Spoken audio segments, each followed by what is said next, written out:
Are people really not coming back to the office? There's a time for everything and a season for every activity under the sun or the heavens. Ecclesiastes 3:1. Today I'm going to show you why the majority of people will not be returning to the office and why that's biblical.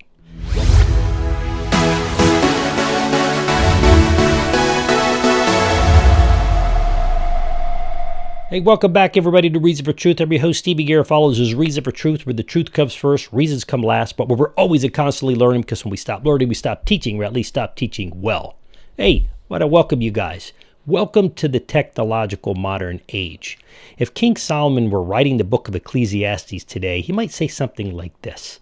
There's a time for everything, a time to live in the industrial age, time to live in the technological age, a time to work in offices and a time to work remotely from home or another country, a time to build more offices and a time to tear them down or reduce them in number and size, a time for companies to buy your time and a time for companies to pay for your productivity, a time for people to be corralled and a time for people to be free. In an article entitled, "You Should Never Be at Home," this 58-year-old NYU professor went viral. His comment here, his article, telling young folks that they need to be out of the house for success. He's not talking about leaving mom and dad's basement. He's talking about get back in the office. And his advice was blasted. This is great. The article was I found it by MoneyWise, published Sunday, June 11th, 2023 at 7 a.m., written by Vinish Rashingani. And posted, I read it on Yahoo. That's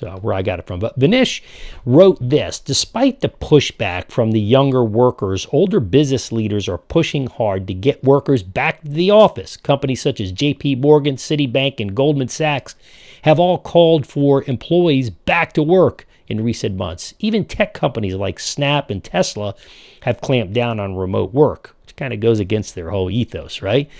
The article goes on to say that 58% of Americans currently work from home at least one day per week, according to the research by a group they cite as McKinsey. You can read the article.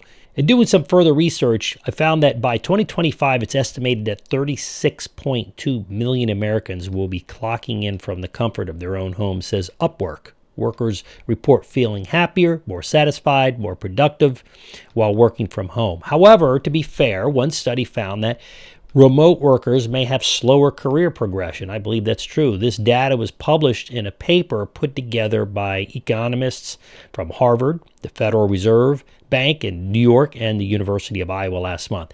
I kind of see that as listen, people often come up the ranks not by their ability, which can be certainly can be monitored or measured working more remotely. I would say it's more political to be in the office. It's where politics happens. That's how you get from one stone to the next. It's probably 80% of it. Now, I want to share with you 6 practical reasons that explain why millennials and Gen Z are not coming back to the office for the most part. And then I'm going to give you the biblical principles behind these reasons. Okay, these are reasons I came up from different sources over the last probably months or really years. Let's look at them. Number one, I believe that as the economy shrinks, which it is, there's going to be smaller overall market demand for office space, right? You have less market, you have less, the economy takes a hit, less businesses, they're going out of business or they're not opening up. What happens as a result? That office space will just no longer exist. There's no need for it. That's number one. Number two, millennials and Gen Z are quickly taking over the market, folks, and taking over the world. And they're not much interested in coming into the office to begin with. There's not much more to be said about that outside of the fact that the younger generation were born into and they grew up in a technological world. You know, I wasn't. I was born a little before that. We didn't have cell phones. Matter of fact, when I was born, they didn't even have microwaves. I remember our first microwave when they first came out. As a result, they simply don't see the need for even like any kind of restraint of 4 walls. They see it as restrictive. It's number two.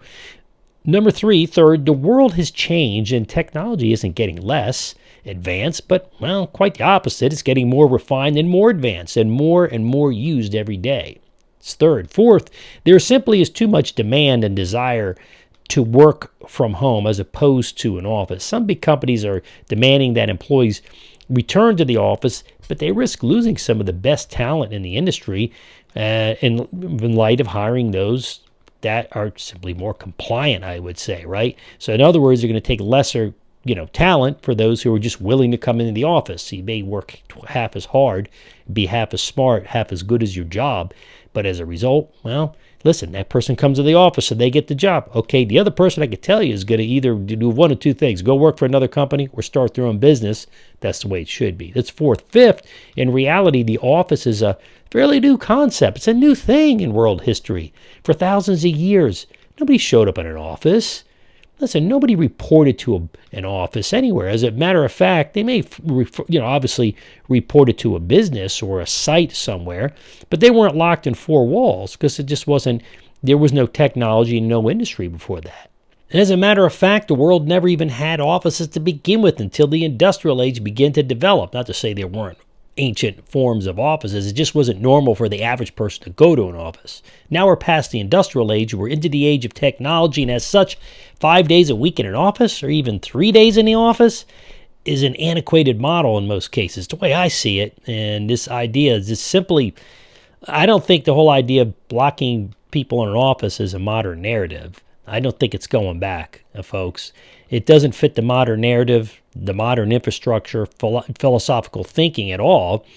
And of those, anybody certainly under 60. That's fifth. Sixth, office space is designed to buy your time, not your performance. In truth, many companies would rather buy your time than your performance because that's what they are comfortable with. And that's the way it's been since they remember. All right. So in the case of big companies, they get tax breaks, by the way, for keeping, think about it. That's true of Charlotte. The big banks, I was talking to a friend of mine. He's in banking. He says that there's a lot of pressure for the banks to come back in the office. Why? Because when people don't show up at their banks, they don't get their hair cut in the city where the bank building's at. They don't go to the restaurants. You know what I'm talking about. The cleaner, whatever they do, they don't go there. Who suffers? The city, because they're not making sales. They're not generating wealth inside the city, and they're not collecting that tax base. New York has taken, in L.A., San Fran, in the billions they're lost. I think New York was over 10 billion, 11 billion. So they get tax breaks based on keeping an office building in the city. So if they don't keep the office building, they're going to lose the tax break. The way I look at it is, we'll get rid of the building and the tax break. Then you save yourself. I think you're going to pay less from the building than you are the tax break. That's my opinion. It's kind of like having a mortgage, saying, well, I don't have anywhere to shelter my money. So what I'm going to do is I'm going to borrow money at X, even though I get a few thousand back on because it's sheltering my income. Now I've taken a loan. Yeah, but what are you paying in not only interest, but now you get this giant bill and this stressor over you. All right. In reality, working remote is a natural, organic creation, which in our modern age flows out of the age of technology. Furthermore, reporting to the office creates an ownership model, I believe, by the company on the employee. Today, companies, and I didn't mention this earlier, these companies that we work at seem to control most aspects of our life. Think about it just a moment. This is reflective in the fact that companies control our health care, our retirement, 401k, SEP, whatever it is, our time for at least 5 days a week. They control our lives. They control our income. In general, they control our life. The fact is that the younger generation, they simply aren't having it. And if you want to work, you have to hire employees. And if employees don't want to come in, you're going to have to learn to work with that. I believe companies can get creative in how they engage people, but it really comes down to one thing. It's control. So welcome to the 21st century. And in the end, office space will always exist, but I believe in a much smaller level as it once did, perhaps than it does even today. So the age of office space thrived for a season, and not that the season has come and gone. I certainly think it has completely in its heyday. That's certainly gone. It's fading into the sunset to a great degree. So let's look at how King Preacher Solomon summed up the current commercial office real estate crisis. By the way, in Ecclesiastes, before I read that, I'm going to tell you one thing. You're about to see a commercial office space crisis and a crash as you've never seen it before. We're in June. What are we? I can't remember the date. We're in mid-June 2023. The date's is eluding me for the moment. But I will say this, 2023. Now, you wait till December, and then you tune into this channel. Perhaps I'll do a follow-up. But you just turn the news on and see what's going to happen. You've got trillions of dollars of loans coming to renew, and people aren't renewing them. That's what's going to happen. And so if people don't renew them and don't use the office space, you know what's going to happen. well, those office buildings owners are going to have to just file for bankruptcy, hand it back to the bank. It's going to be a mess. But this is what Ecclesiastes, King Solomon says. He says there's a time for everything. Ecclesiastes 3:1-8. Now I'll read it, not the Stevie G version, but the actual Ecclesiastes version. This is what he says. There's a time for everything and a season for every activity under the heavens. A time to be born and a time to die. A time to plant and a time to uproot. A time to kill and a time to heal. A time to tear down and a time to build. A time to weep and a time to laugh, a time to mourn and a time to dance, a time to scatter stones and a time to gather them, a time to embrace and a time to refrain from embracing, a time to search and a time to give up, time to keep and a time to throw away, a time to tear and time to mend, time to be silent and a time to speak, a time to love and a time to hate, and a time of war and a time for peace.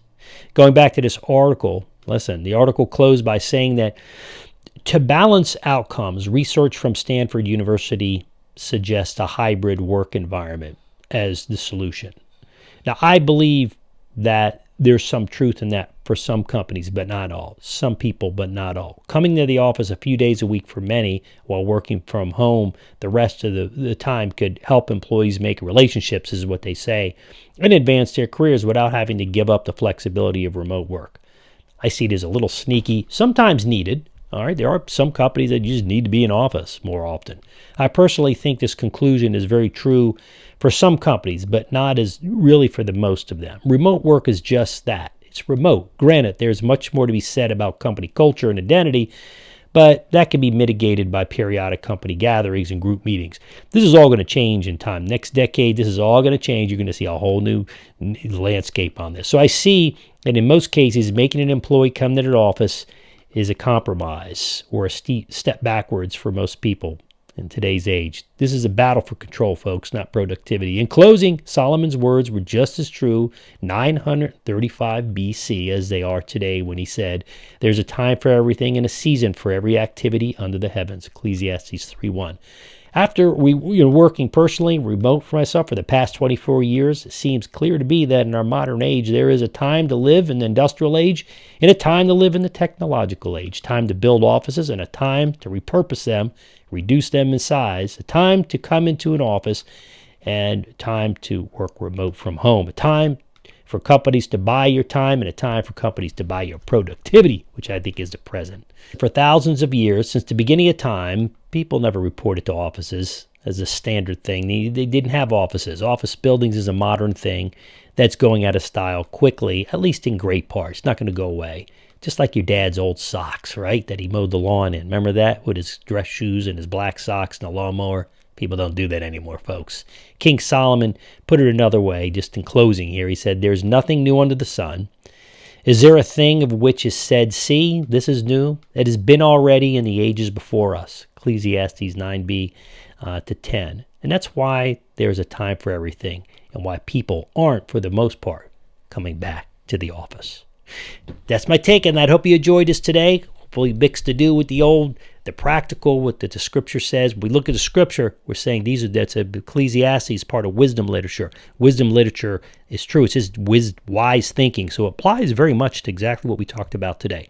Make sure you do two things to be wise. Number one, boom, do as a wise guy would do. Bam, got to see us in show. Get down the pop that little subscribe button. What are you waiting for? No time like the present. Just a little click, take you about eighth of a second. Then you hit that alert bell, or you're not going to know what you subscribe to.